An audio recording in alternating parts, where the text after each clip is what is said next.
I hate to ask this question because it's embarrassing.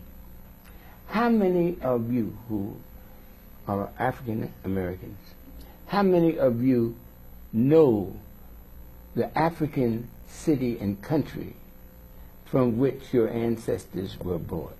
Not one hand went up. Not one hand went up. Mm-mm. I asked this question of 500 whites.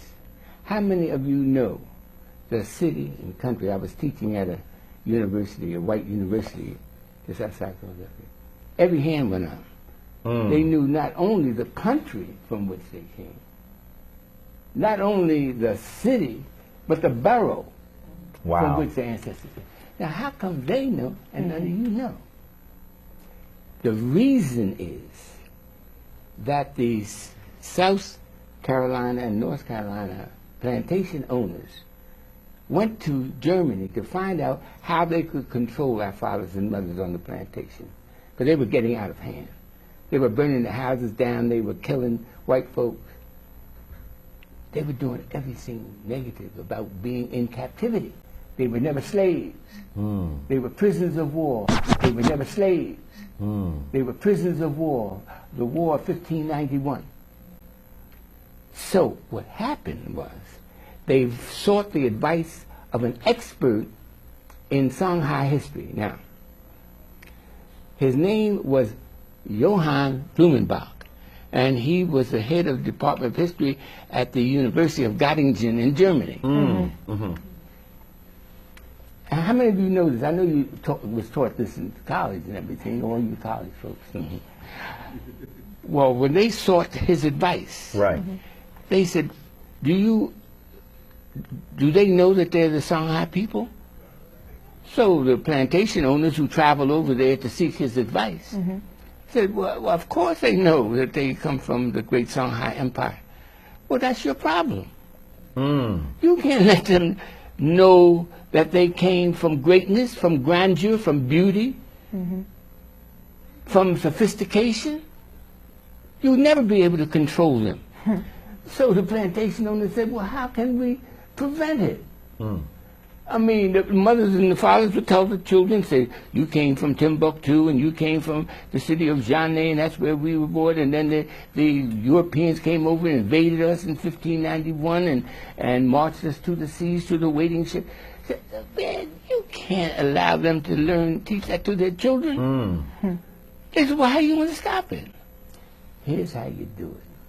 Here's why you don't know where you're from. Blumenbach said, what you do, as soon as a boatload arrives, take the babies out the mama's arms. Send the parents to a distant plantation and work them to death and raise the children to believe they came from a jungle. They won't know the difference. That's right. How would they know? That's right. Their parents are gone. Now, here's the difference between me and you. When they captured my grandmother, I'm not going through, you heard the beginning of the story. My grandfather was a lawyer and a sculptor in Benin City, Nigeria. And the English kept on coming over stealing his sculpture. Wow. Some of his sculpture ended up at the art museum in West Philadelphia, where they came to show it off because it was world-class sculpture. So have you been able to see this sculpture? Oh, sure. Wow. Yeah, we've got some in the book. But anyhow, what happened was his wife hassled him and said, don't fight the English when they come over. Just let them have the sculpture. I'm pregnant. And they'll kill you. Then I'll be a widow. And they'll put me on board ship and take me over there where they're taking all the rest of those prisoners of war. But my grandfather, whose name was Mwale.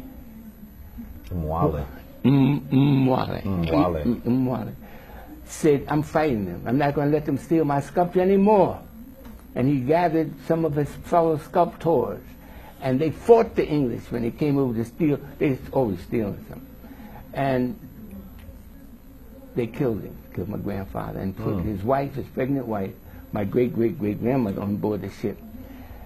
And the ship was named Jesus, by the way. That's deep, that's deep. I've been angry ever since. Well, at Jesus, I mean, not at Jesus, but ever since.